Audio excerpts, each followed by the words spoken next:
I think the sky will be the limit. And I think that particularly given the insights of the Black American Muslim community with regard to how we understand America, how we understand American society, the various and sundry epistemologies in terms of how we are able to look at American history, to see ourselves as citizens in the world through the prism of the Black experience in America. I think all of that will parlay into a very I think a vibrant Islamic activism in America.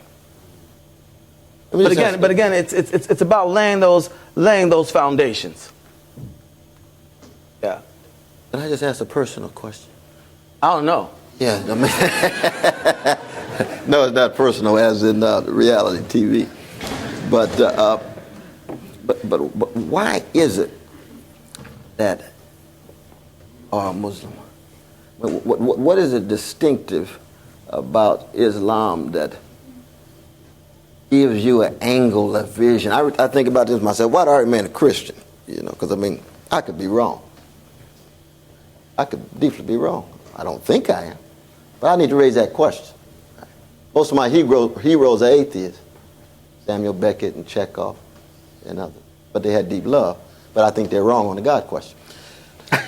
But why do you remain a Muslim? What is it about Islam that just seizes your heart, mind, and soul? Is that too personal, bro? No. It is, but it's too, it's too late now. It's too late now. It's already out there now.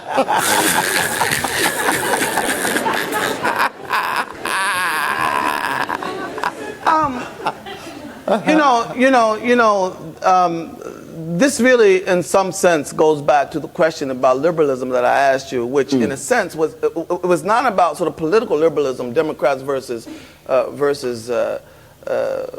Republicans, liberals versus conservatives, but was more about liberalism in the form of Enlightenment rationalism. And in that vein, I think that I could rationalize, I think, a very, perhaps, eloquent explanation for why I'm a Muslim, but I think that on the most basic, fundamental level, I think that my experience echoes the experience of a white woman I met once.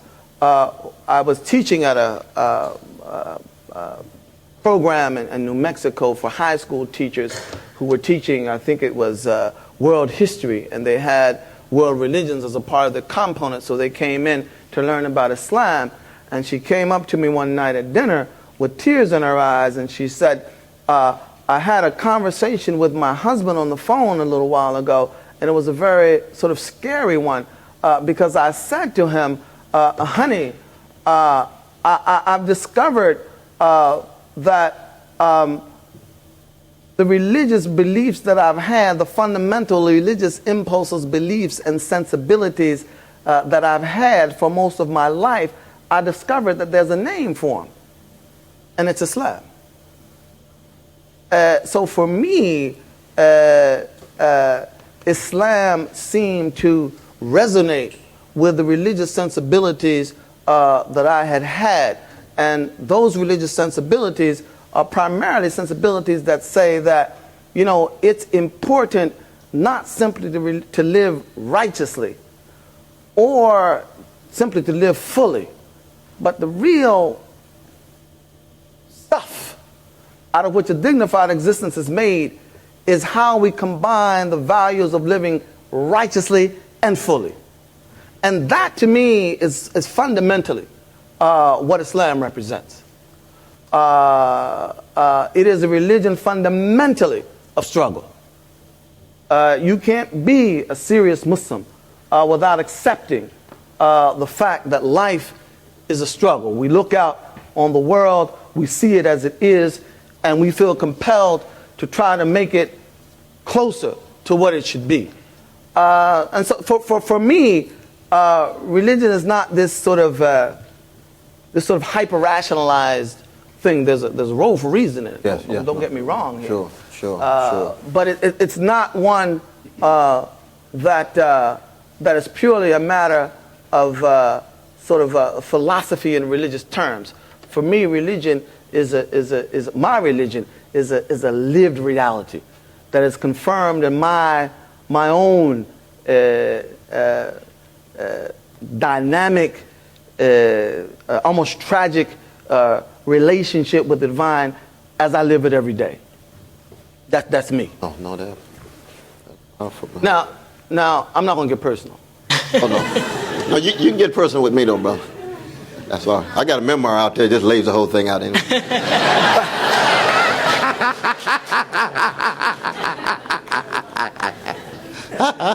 Trying to get me to lay some of that out? No, Daddy. No, your response was on the mark. I wanted to after Dr. Jackson's question, we'll bring the audience in. Oh, okay. So maybe I should get personal. No, it's okay. We want you to get personal. No. Let me say this. My question was, I didn't talk about it in my remarks, but I wrote a whole book about the problem of Islam and the problem of black suffering. Oh, yeah. The book itself was an attempt to put the work, the towering work, the really controversial classic work of William R. Jones, Is God a White Racist?, into conversation with Islamic theology. Not as simply I understood it, but as it's represented in the various schools of theology that Muslims themselves recognize as being orthodox. What, in your estimation, explains what I understood to be the rather slow and incomplete response to Jones, and what do you think the response should have been? That's well, one, I want to salute you for going back to William Jones. It's the most important book written on the problem of theodicy as it relates to black suffering. It's the most powerful critique of liberation theology. Of course, James Cone did respond in God of the Oppressed, but he himself acknowledged that it was not the strongest response. I don't think there really has been a response. I don't think there can be. That's part of what I meant by there's no theoretical resolution of it. Yeah, but it's not a theoretical response at all. It's a life lived, and that life lived in different contexts. I think what William Jones did was lay out a set of questions, put forward some arguments. It's like David Hume's dialogues on natural religion. Yeah, but I think if the issue is the evidentiary proof that God is not a white racist, of course, it would be difficult to produce that under any circumstance. Sure, the empirical evidence. But a theological response having to do with how we understand the nature of God itself would seem to be a prerequisite for establishing any kind of relationship with God. So that if we don't have a theological response, then what does that do to religion? Well, you can have religion without theology, thank God. And if that's what we're going to do. God, yeah, you can have a pneumatology. There's a certain spirit that you're trying to stay in contact with, the way our Russian Orthodox brothers and sisters do. Part of the problem is you got three options. You can opt with William Jones and become a humanist and a kind of agnostic and member of the Unitarian Church, because Unitarian brothers and sisters, whosoever will, let them come. You got agnostics and atheists as well as theists, all in the same service. So you got a complicated ritual.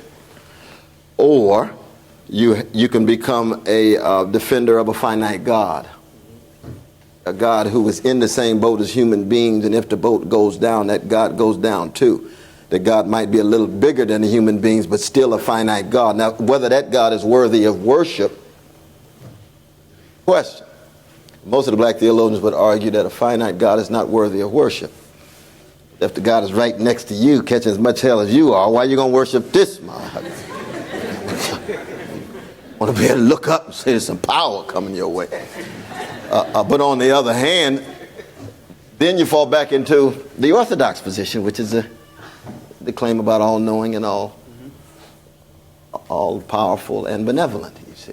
And that's where the leap of faith, that's in part what I was putting forward. But it was kind of a more meta-theological position about the attempt to sidestep certain theological moves than a response to the problem itself. But that's why, and I'm so glad you went back to William Jones, because that text is just, and the fact that he was turned down for tenure at Yale. I didn't know that. Yes, he was. Yale would be ashamed of itself. Ashamed of itself, you see. Down to Florida State. I want to cheat and ask one more question. It'll be as short as Professor West makes it. I'll make it very short. We got wonderful voices here, but we can go a little overtime. Where's Sister McKeever? Yeah, because when you're dealing with black folk in Islamic Christianity, we move by the Spirit too. You know.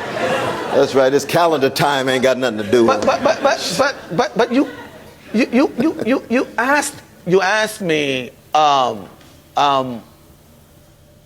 a very personal note to explain why I am a Muslim. What is it that sustains me as a Muslim? And I guess my question to you would be, why is that a question? No, because I'm trying to learn. I think because maybe I got to think about becoming a Muslim. Mm-hmm. I mean, there's something distinctive in the Islamic civilization, Islamic tradition, that incorporates my own Christian faith, and that also goes beyond it. It incorporates Judaism and goes beyond it in that sense. And so I say to myself, I mean, one, I think it takes tremendous audacity for anybody to be a religious person in a world with so much misery and suffering and people catching hell and so forth. You figure, what are you talking about? What God are you worshiping? Have you actually seen what most of the world looks like? 1/2 billion people living off $1 a day, all the wealth going. I mean, what is it? Then you say, God can create a soul, but God doesn't create a good soul. That's true for Allah and the Christian God and the Judaic God. Right? So that we have to choose to be good. God doesn't create automatons or machines. You have to choose to be good, and human beings make bad choices. Then we begin to account for all of the suffering and misery, the bad choices that human beings make and so forth. But on another level, you say to yourself, well, it's got to be something more than that. You see, that there has to be something about a religious mode of being in the world that is just a truthful way of being.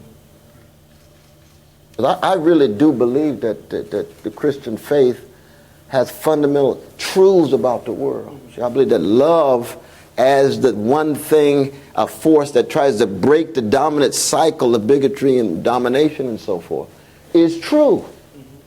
I really do. In that sense, I'm like Martin King. In belief, I'm not willing to get shot at 39. But in belief, I'm like Brother Martin in that sense, you see. And that I think, has something to do with a certain Christian way of looking at it from the vantage point especially of a black perspective. I also believe that Durkheim is right. I believe that for me, I remain a Christian partly out of ancestor appreciation. The best Negroes I ever knew were Christians.